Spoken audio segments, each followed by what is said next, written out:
Hi guys, my name is Tim from Gentleman's Garage, and today we've got my grandfather Neville Clark here with us. So just like to chat about some of the history of our family and with motorbikes, get some insight to how we got here.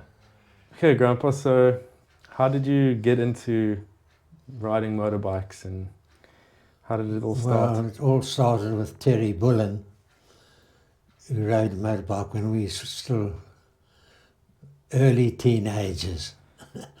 And we used to go to the salt pan at Nordic and ride there weekends. That's where the bug bit us. And so just for some context, this was in what year around? Well, I was born in 32, and that would be about, say, 15. So that would be just after the war, 46, 47. Sure. Yeah. Okay. Yeah. And then what bikes were you riding? Then I was working in Para at the time, my brother and I. So we decided not to go by train. It was took too long. We had to have motorbikes. So my father let us each buy a bike. Derek bought a Speed Twin and I bought a 3T, 350 Triumph Twin. And we used those to commute to Para every day. And then occasionally we would get season tickets and go by train for a week. But if we were late, we missed the train, we had to get on our bikes and ride to Para. So it was better to be late then. Quite a long way. And it's very cold in winter, yeah. And then we both wanted to race. My dad was against it, but we were determined. So on the quiet, we entered at Easter River, and we both went and we told my father it's a beginner's race. Meantime, it was full Cape Town event.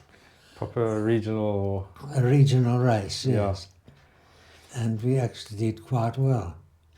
I won the one race, and Derek was on the podium on another race on his 500. So that started us, the bug really bit, and we wanted to race.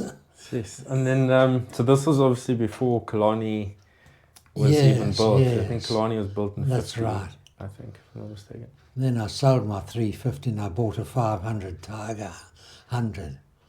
And I completely stripped that and rebuilt it with close ratio gears and bigger inlet valves and a sports camshaft. And I got the thing going very well. It was only a single carb. And my brother had the GP Triumph, which was alloy wheels, spring hub, twin carbs, all the racing goodies. But I only had a single carb and iron wheels and all that. But his bike was a bit quicker than mine, but at Easter River we had a nice race, and we finished first and second there. And I was on his slipstream for the whole race. Yeah. So I was quite proud of that.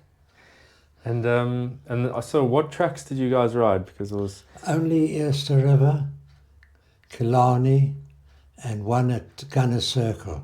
Oh yeah, Gunner Circle. But Derek, my brother, he did the nationals on the GP Triumph, the PE 200, and Peter Maritzburg, Kyalami. He did all the nationals. Okay, East London. Yeah, East London. He did all those races. But I didn't. My bike wasn't up to national standards. Yeah. Yeah. So it was actually much like racing today. You needed all the parts and the. Those days, I got close ratio gears and racing cam, and the cylinder head I did myself, and it was quite quick for a Tiger 100. And then I remember you always telling us about the testing bikes around the Cape Point there. Ah, yes. We used to go to Cape Point where the turn-off to the reserve is, and there's a nice straight road there, bit of a kink, and we used to ride out there with our boots covering the megaphones. As soon as we get out of Fishook, we put our feet on the footrest and just rode all the way there. And we used to go flat out down the hill there, see what speeds we could get. What speed could you? Yeah. What kind of speed did you? Oh, I don't remember. It was well over 100. 100 miles an hour. Yeah. Okay, so yes. that's like over 160. Oh, yes. Yeah. Which is quick for those. Those old bikes. Yeah, on the bumpy roads. And then Derek got the Manx Norton. And so what year was that? I can't really remember. I know it was the first short stroke Manx to come into the country. And it had the parallel gearbox. All the Manx Nortons before that had an upright gearbox. Okay. So he raced that all over the country as well. But not fantastic results, but he was selected to go to the Isle of Man. Okay, so yeah. He took his Manx over there. Yeah, so we've got some of the Isle of Man bits here. So Paraphernalia, I believe that this is the helmet that he used. That's right. Isle of Man. And these goggles. Mark 8 goggles, yes. So this is a Cromwell helmet with the Isle of Man. You can see it's yes. all legit. And these gloves. Gloves, yeah. These gloves he used there too. On all the races. All of these. Yeah. They're gauntlets, these really. These are gauntlets. That's how we raced those days. And then he crashed at the Isle of Man. Yeah. Unfortunately, in practice, he crashed and he broke his arm and spent the time in Noble's Hospital. And then him and his friend Titch Tate, they went hitchhiking around Europe, all over. And when he got back, his Manx Norton had been completely repaired, and his friend that was from England, another racer, came out to this country, said to him, no charge, John Surtees has paid for it all.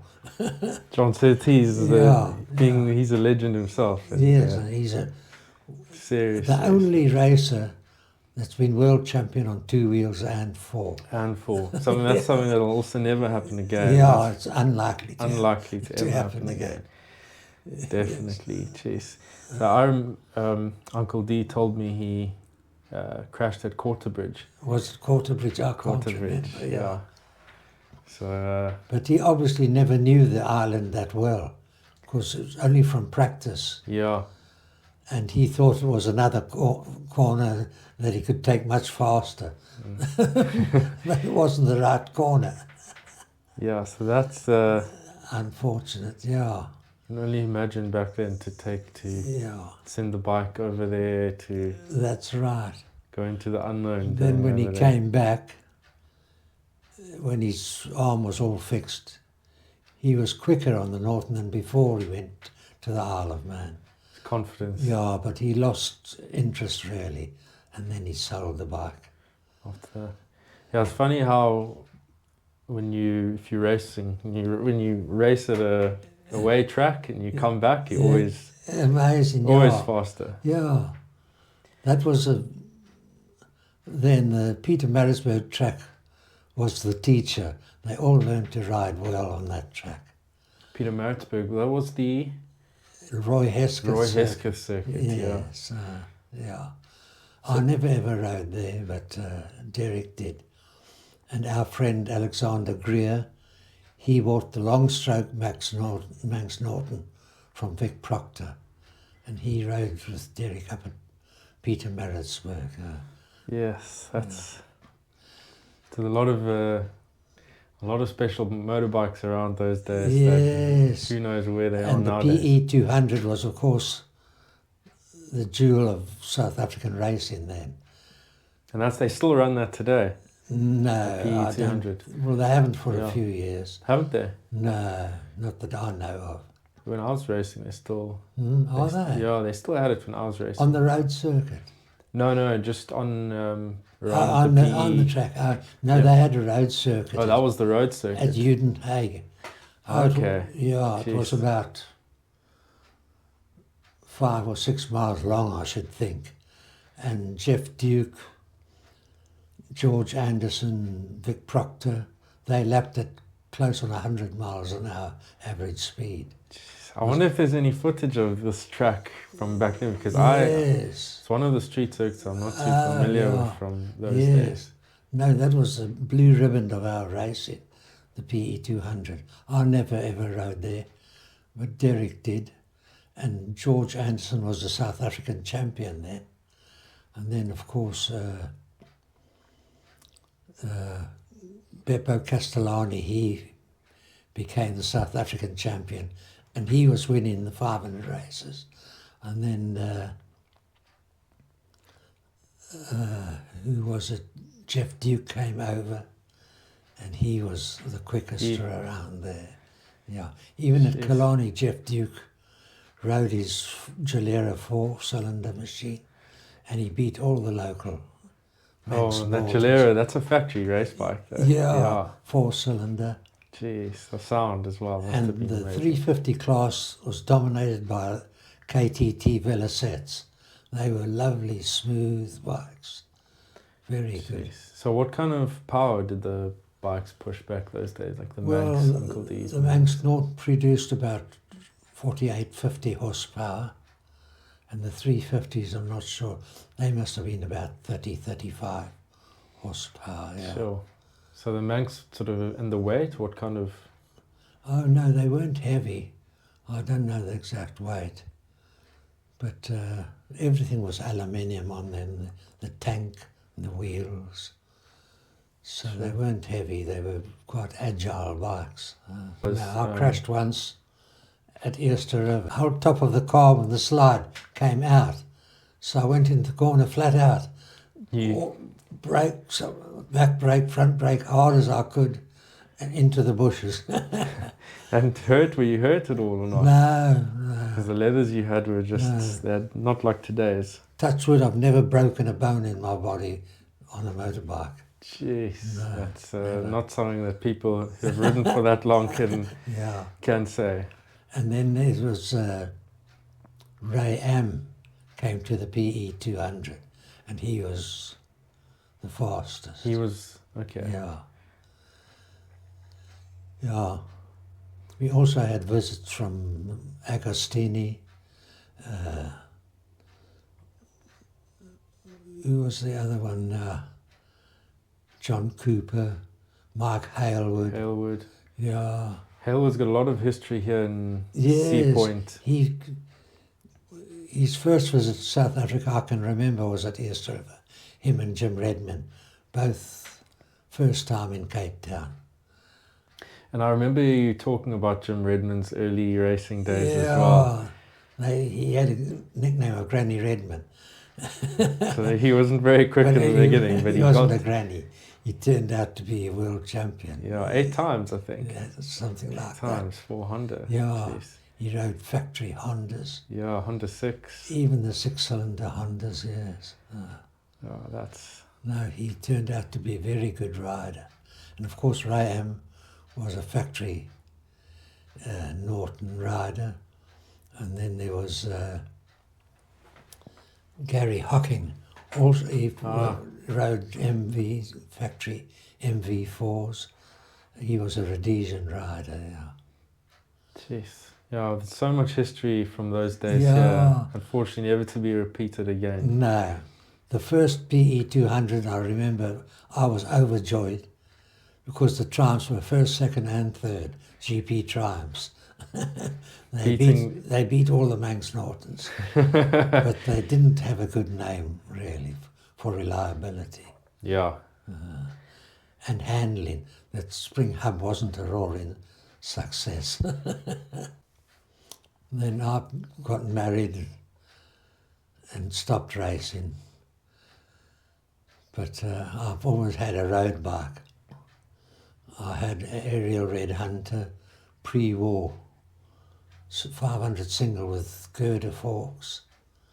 Sure. Then I sold that and I got another Aerial Red Hunter, but it had telescopic forks and a spring frame. Very nice bike.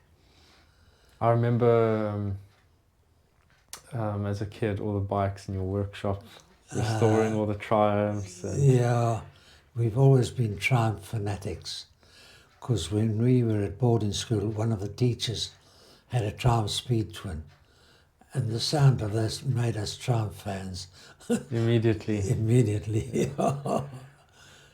We're so used to the single cylinder bikes. The twin sounded really nice. And yeah, and then how many bikes is at one point you had a lot of bikes? How many? Oh, I've lost count. I've had Triumphs, BSAs, Aerials,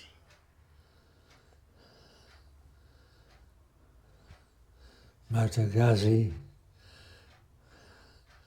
AJS, Matchless, nearly all the British bikes. All the British. Yeah. And then some of your restorations also went overseas as well. Yes. I sold my Tiger 110 to a British guy, and he rode it out here. He came out on holiday, and we saw him reading the motorbike magazine at the restaurant, Francois. Oh yeah. So we went and chatted to him, and he came out to my house, and he saw the T110, and he said, "I'd like to buy that." So I said, "All right, I'll sell it."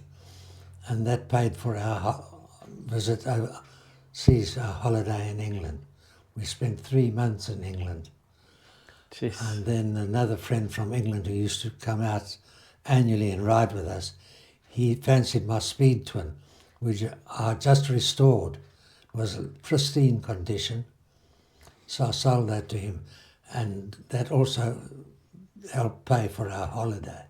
So I remember that bike. Those two bikes. Do you remember the Speed Twin? Yeah, I remember the Speed Twin. I think I remember the T110. T110 as well. Yeah, Yes. I remember them sitting on there, but that was kind of I was just starting to ride bikes back then. Yeah. So I remember that. Then we had a little Honda 70 Daxes, which you learned to ride on.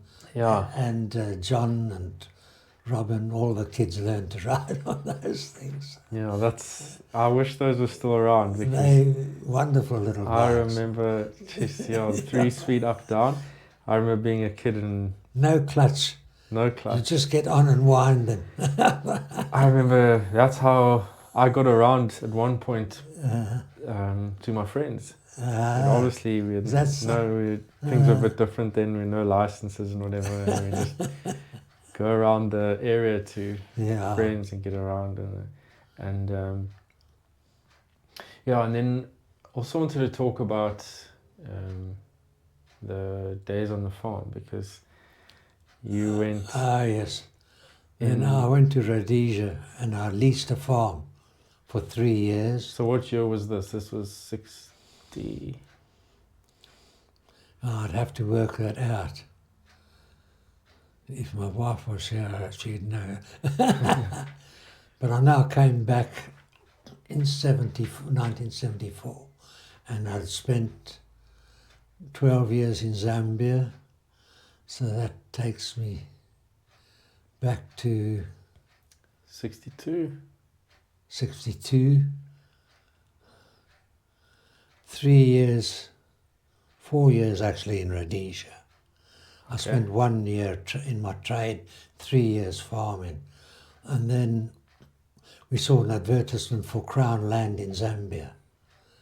So we had to have 2,000 rands in cash, and we could get a farm free. Jeez. So that was a lot of money in 58 or... Yeah. Yeah. They'd cleared 40 acres for us with bulldozers and a borehole.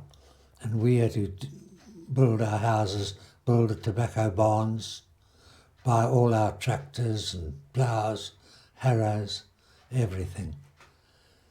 So I ended up there after 12 years. I had 2,250 acres and about over 400 acres under crops. Wow. Imagine having that space today and you go build a track. Or by then I had a combine harvester to reap my maize for me. But tobacco was mostly hand. Got to hand pick, cure it, Yes. hand grade it. Very labour intensive. Yeah. Eventually, there was no work for the boys when they finished school. So we decided then and there, no, we must come back to South Africa, where at least they could get some work. Yeah, and but there were some cool bikes over there because Yeah, I had on the two-speed twin drives on the farm, an AJS single, no, it was a matchless single, a Motor Guzzi and a Francis Barnett. Francis Little Barnett. two-stroke, yeah. That's what my That's dad and Uncle John always talked They about. learned to ride really on those things. Yeah. And work on them as well, I'm They sure. work. Yeah. Constantly. Yeah. Well, they are now good mechanics. The best, yeah, Yeah. some of the best around. And yeah, that's right. And then some of the Daxs, the ST70s, they came. Yes, I brought brought those. down 3 from Zambia, and I eventually sold them all. But so the blue one, that was the one that I learned to ride on. Yes. So that was the same one. I had that a came down. goldeny coloured one, a blue one and a red one. Now I can't remember which one it was. I stripped every nut and bolt, had it epoxy coated, and I sprayed it, rebuilt it like new. Jeez. And then I hardly ever used it. So I got John McEwen, had a motorcycle shop, Cycle City in Cape Town. Yeah. So I got him to sell it for me.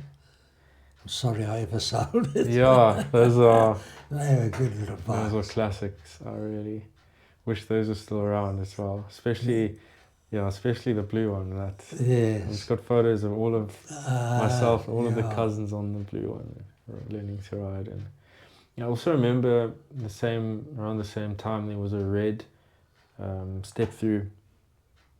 Honda step Yeah. through. The C,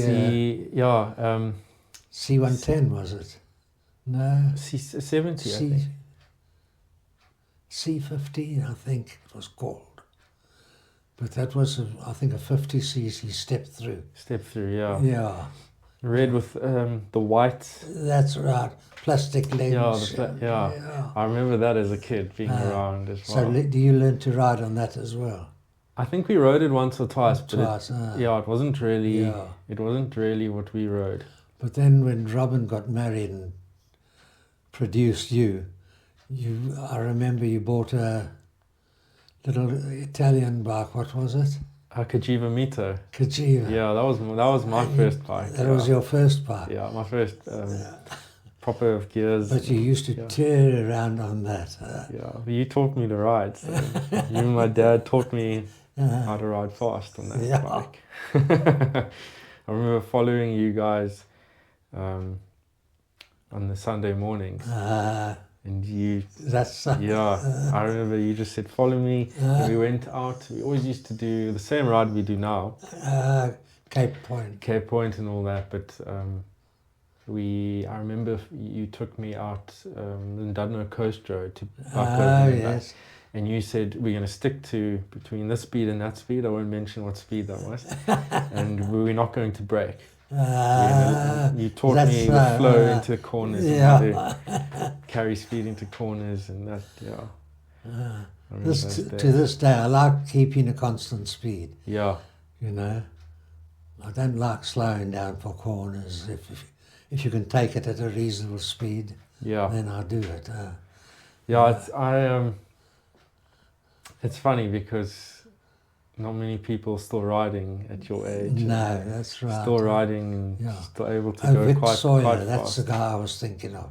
Vic Sawyer. I raced against him. He was a well-known rider, and he tuned up his 350 AJS, and he passed me on the straight, but I caught him on the corners. Which track? That was Easter River. Okay. But he was quicker than me. His bike was quite a bit faster than my absolute stock standard 3T that I rode every day.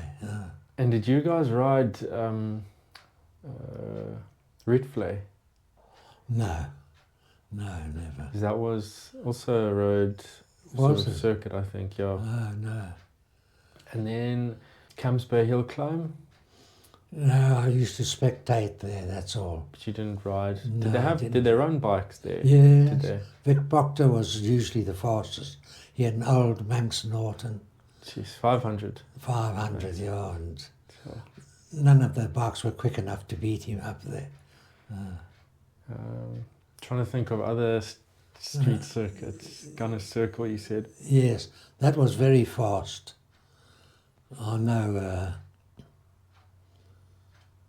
Derek lapped at well over 90 on the GP Triumph, and I couldn't get up to average of 90.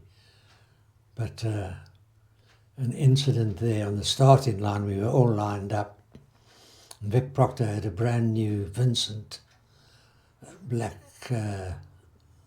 Lightning, a racing bike. Oh, yes. And we were all lined up. He didn't know about it and came flat out. That bike could do about 130 or 140 miles an hour. He came tearing up to us, and we just moved like sideways, and he shot through between us. you. He couldn't stop in time. Jeez, But that very was close shave.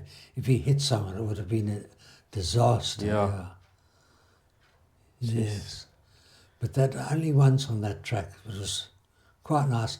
Those days I liked fast corners. You could take Fast, it like sweeping. flat out in Yeah. top gear, yeah. Yeah, a lot of fun. Did you ride East London? No, never. I never rode away from Cape Town. Okay. Only Cape Town, Killarney, Easter River, and Gunners. Yeah. And where was your first race? Killarney. Killarney. On yeah. what? RS125 Aprilia. Is it? Yeah.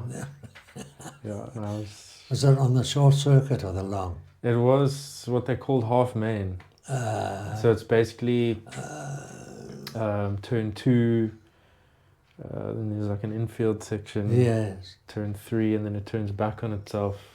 And it's half of turn 1 again. And then there's a few variations they run. There's a few different infield variations and around turn 2 again. So there's a half main, yeah. We ran that I didn't race that bike many times. Is that? No, I only raced it a handful of times. I went there a couple of times. Yeah. Watched the racing. And then you went on to the Hondas. They were, Yeah, what capacity? 150 single. 150s. Yeah. It's just more competitive class, more people. Yeah. And that's where you actually learn to ride properly, race properly. And the little two-stroke. I wanted to ride the two-stroke because that was the bikes that I loved were obviously Yes. two-strokes, but it was a sort of a dying class at the time. It wasn't proper. So the 200 Hondas 250s. 150. 150s. Yeah. But they were very reliable. Reliable, yeah. Limited mods, Uh, ran slicks, and they still race them now. But that was where the real learning. yeah. Yeah. That's a good start. Half main and short circuits as well. And then you went on to the main circuit. Then onto the main circuits, 400s, 400. V4s, Oh, the V4s. V400s. They were nice bikes. Yeah, very nice. That was. I wish they brought that back. Proper racing. That was proper racing. Yeah. I wish they had brought those, or could bring them back. The Yes. bikes are too old now. Ah, I think that there are no decent examples left. I mean, back then, those motors were, 12 years old. that's right, And yeah. they were still lying there. People hadn't really used them, and you could build a race bike for Ah, affordable money. Now, they all they were fantastic bikes. so good. Proper race bikes. I mean, Honda lost money on those bikes for That's, sure. I mean, that technology back then. but I know they used to say, don't worry about the mileage, just buy one. They never wear out. Yeah. I mean, a friend of mine rode one every day for years, and it had over 100,000 Ks. Gee. And yeah, I think she had 70,000 miles on it. And it was a great bike, yeah. Yeah. Um, I don't know if you remember, I had a Thunderbird as well, silver one. And what other triumphs did I have? I remember the 350 Jawa. Oh yes, I bought that from John, 350 Jawa. I remember that. It was actually quite a nice bike, but you get over 100 k's. You used to vibrate so much, your hands went lame. Jeez. So I got rid of that. I remember you had a Goldwing, but I think I was very young. Yes, 1100 Golden. It was a lovely bike. I remember I was very young then. It handled well, it went well. I know John and Robin used to dice that thing, race over Kaapstad, Yeah. but I never did push that bike hard. Yeah, I hear all the stories about those days. Yeah, But, John passing Kawasaki's on Kaapstad, yeah. but it had air suspension, and the back shocks had a very slow leak. I went for a ride one Sunday with Granny on the back, and at Solari's Pass, Yeah. there's a bend line, and the stand was scraping, the silencer was scraping, and I was only lucky to get around that bend. The suspension just The flat, suspension had collapsed. yeah. collapsed completely. So that made me sell that bike, because Granny wasn't happy on that. But after Yeah, that, that's a big bike. Those are good. Those they are were good damn bikes. good bikes. Yeah. Clean, you never ever got dirty. Yeah. She's unlike the bikes now. Yeah, the modern bike. Modern bikes just Without mud guards. spraying Yeah. dirty water up Amazing. everywhere. Yeah, and then and you're still riding today. We still ride. Yes. Almost every Sunday we go for our coffee. Most Sundays, yeah. We go for a coffee, and you've got a GS450 Suzuki. Yes. And, That's the longest I've ever kept a bike. That bike. How long have you had that now? I've had that when I've been here 15 years. Must be about 18 years. Jeez. Yeah, But it's been a good bike. that's a good bike. Very good. Yeah. Well, it's only done 58,000 Ks now. But most of the problems have been electrical, poor connections and things like that. Yeah. Not mechanical trouble. Your racing then led to my dad and Uncle John racing. Yes. And you. And me, All of course, right. yeah. Yeah. Everyone's raced. But you, when you went to the big circuit, you also rode 1,000cc bikes. Yeah. Yeah, the super bikes. And Super. yeah.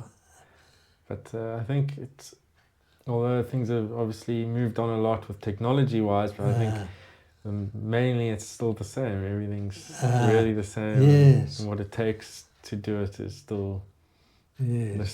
same kind of qualities. Do you remember that chap that used to race a Trident, a 3-cylinder? John Sermon. No. Another chap who owned a motorcycle shop as well. He used to race a Trident. Might not have been in your time. There was a Trident there when I was riding. I forget his name now. But I remember John Sermon. John Sermon had a supercharged Trident, yes. Oh, so it is John Sermon. Yes. Yeah. I remember John Sermon, and they kind of gave him a bit of a pass. You know, we all had to have full face helmets and that. I think John Sermon still raced till his last race with an open face helmet and goggles. And I remember him. We didn't realize at the time how special that was for him to still be in there. He raced a Bonnie or something as well. I remember him. Yeah. He had a big beard that was always That's right, yeah. flowing in the wind, but he's a legend. He was a member of the the Cape Town Triumph Club. Yeah. And I've been a member now for nearly 30 years. Jeez. Now you and your dad have both got new Triumphs. Yeah. So it's in Yeah, the keeping the family. Triumph Yeah. thing going. They're such good bikes. I think they've come. Jeez, the new generation Triumphs That's are right. amazing bikes. Is We it? still need to get you out on one of the No, Triumphs. I don't know. Yeah. I've lost the urge. I don't like going too fast on bikes anymore. No, but you can still go though. Yeah, we will get you out on one of the new Triumphs. Yes. I mean, maybe we must put it on. We'll put the camera on for that too. I'd actually like to put. I'd definitely like to put a little bit of video or a bit of footage in this video of you, maybe going over a red hill or something on your 450. Be quite nice to put between everything. Yes. Now I've got that PGO scooter that your dad Yeah. bought for me. Yeah, PGO. That's giving trouble at the moment. It's a 220, I think. 220cc, fuel yeah. injected. It's also automatic. Just get on and Yeah. ride, no clutch. CVT. What is your favorite bike of all time? If I could choose any bike, it would be a KTT 350 Velocette. They Okay. were wonderful bikes. So reliable. I've never known one to pack up or give trouble. And then your favorite bike that you've ever owned? That, I think, would be the Goldwyn. I think that was a very nice bike. Great all-rounder. Good all-rounder, yeah. It was comfortable, handled well, it was fast, lovely bike. So, and you rode the GP Triumph and the Manx around Killarney. Around Killarney, yes. Yeah, and you said you preferred the GP. Yeah, well, I felt much more at home, yeah, riding a twin. And It handled well with those Norton forks and the spring. Very nice to ride. and the engine characteristics. Yeah, the Norton was a bit cammy. It would only go over 3,500 revs. And then the peak revs were 7,200. Okay, So you had a short you had to keep it in that power band. power band, yeah. It was quite nice to ride, but I wasn't over impressed with the handling. And the GP Triumph, more linear, you say? Yes, that was more like my Tiger 100, but much better. Much better. And what all was changed on the GP from the road bikes? Well, it had alloy rims, all alloy engine, twin carburetors. The flywheel and internals were all highly polished, and it had, of course, open megaphones, but it had a different sound to any of it. It had a lovely sound. And something I actually want to add into this video is if anybody watching this video knows the whereabouts of the Clark Manx Norton 500 or the GP Triumph 50s, I think 54 Manx Norton, and I'm not sure what year the GP Triumph was. Would have been That must have been early 50s, I would think. maybe just before that, or Oh, yeah. if anybody knows the whereabouts of those bikes within South Africa or outside, Neville Clark, Derek Clark race bikes, please let us know. Please get in touch with us. We'd love to find those bikes. Okay, thank you so much, Grandpa, for chatting to us. we'll keep riding every Sunday. Hope We'll so. meet up for our rides like we've done Yeah. for all these years, and Still enjoy it. still enjoy it. Yeah, and yeah, we'll keep going. Good. Thank you very Thanks, much. Tim.